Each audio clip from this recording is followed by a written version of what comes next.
ท่านผู้ชมที่เคารพสำหรับพิธีเปิดการท่องเที่ยวแบบอนุรักษ์โดยปตสนมีส่วนร่วมอยู่ที่เขตดงภูเวียงอยู่ที่บ้าน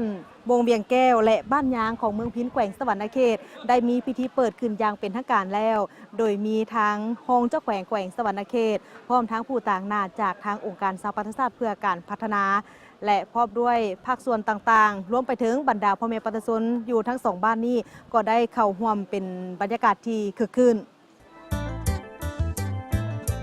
พิธีเปิดการท่องเที่ยวธรรมชาติแบบอนุรักษ์โดยปตสนมีส่วนร่วมเขตดงภูเวียงบ้านวงสีแก้วและบ้านยางได้มีขึ้นอย่างเป็นทางการนับแต่วันที่17 มังกร 2019 นี้เป็นต้นไปเข้าร่วมมิทานทอนแก้วพุทธกัญญาราชห้องเจ้าแขวงสวรรณเขตมีผู้ต่างหน้าจากองค์การสหประชาชาติประจำลาวห้องเจ้าเมืองจาก5 ตัวเมืองห้องหัวหน้ากรมป่าไม้หัวหน้าของการกระทรวงแถลงข่าววัฒนธรรมและท่องเที่ยวห้องแผนกแถลงข่าววัฒนธรรมและท่องเที่ยวแขวงสวรรณเขตพร้อมด้วยนักท่องเที่ยวอีกจำนวนหนึ่งและอำนาจการปกครองของทั้งสองบ้านพร้อมด้วยพ่อแม่ปตสนก็ได้เข้าร่วมอย่างเป็นขบวนฟุดฟื้นการเปิดการท่องเที่ยวธรรมชาติแบบอนุรักษ์ปตสนมีส่วนร่วมในครั้งนี้แม่นกวมเอา2 บ้านก็คือบ้านวงสีแก้วและบ้านยางโดยผ่านการสำรวจก็เห็นว่า2 บ้านดังกล่าวนี้แม่นมีพื้นฐานและความสามารถเป็นไปได้ในการพัฒนาการท่องเที่ยวธรรมชาติแบบอนุรักษ์ปตสนมีส่วนร่วม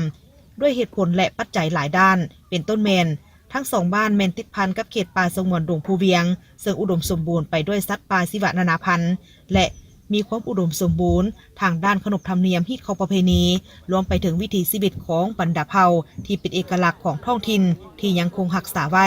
ซึ่งจะสร้างความดึงดูดและประทับใจให้แก่นักท่องเที่ยวพร้อมทั้งมีท่าแฮงการล่องเรือชมธรรมชาติสายน้ำเสบังเฮียงฮอดแหล่งท่องเที่ยวธรรมชาติแก่งสามบัดแตกผ่านห้องแผนกแถลงข่าววัฒนธรรมและท่องเที่ยวแขวงสวรรณเขตได้ให้รู้ว่าทั้ง2 บ้านนี้แม่นมีท่าแฮงที่จะสามารถดึงดูดเอานักท่องเที่ยวให้เข้ามาเที่ยวชมธรรมชาติเขตป่าสงวนดงภูเวียงพร้อมด้วยบรรดากิจกรรมต่างๆเขาเปิดการท่องเที่ยวธรรมชาติแบบอนุรักษ์ปตสนมีส่วนร่วมในเขตดงภูเวียงโดยเฉพาะเป็น2 บ้านบ้านวงสีแก้วและบ้านยางจุดประสงค์หลักของการเปิดการท่องเที่ยวในนี้มันก็อิงใส่นโยบายของรัฐบาลเกี่ยวกับเรื่องนิเวศวิทยาเรื่องป่าไม้อนุรักษ์ป่าไม้หลักๆอยู่นี่หมายความว่าเขตดงภูเวียงยังอุดมสมบูรณ์ไปด้วยชีวนานาพันธุ์และสัตว์ป่าและสั่นเพื่ออยากให้ป่าไม้และก็เรื่องนิเวศในเคียงคู่กับสังคมตลอดไปก็ต้องมีการส่งเสริมในด้านการท่องเที่ยวตื่นเพื่อว่าสร้างมูลค่าเพิ่มจากป่าแห่งนี้เป็นแหล่งหับสู่ประชาชนโดยเฉพาะเป็นการน้ำเที่ยวป่าเรื่องธรรมชาติและก็น้ำเที่ยววิถีชีวิตของประชาชนบรรดาเผ่าจุดนี้เป็นเอกลักษณ์ของเผ่าที่ยังรักษาดั้งเดิมทางด้านฮิตของประเพณี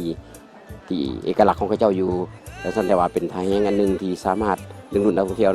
ในรูปแบบลักษณะว่าการท่องเที่ยวธรรมชาติแบบอนุรักษ์ปตสนมีส่วนร่วม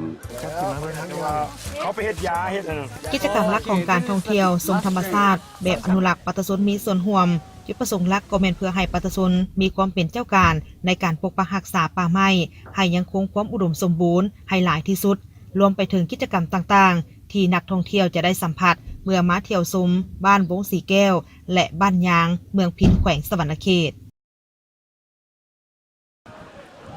ท่านผู้ชมที่เคารพและนี่ก็คือบรรดากิจกรรมที่นักท่องเที่ยวน่าจะได้มีโอกาสมาสัมผัสหลังจากที่มีพิธีเปิดสำหรับโครงการท่องเที่ยวธรรมชาติแบบอนุรักษ์อยู่ที่เมืองพิณแขวงสวรรณเขตก็คืออยู่ที่เขตดงภูเวียง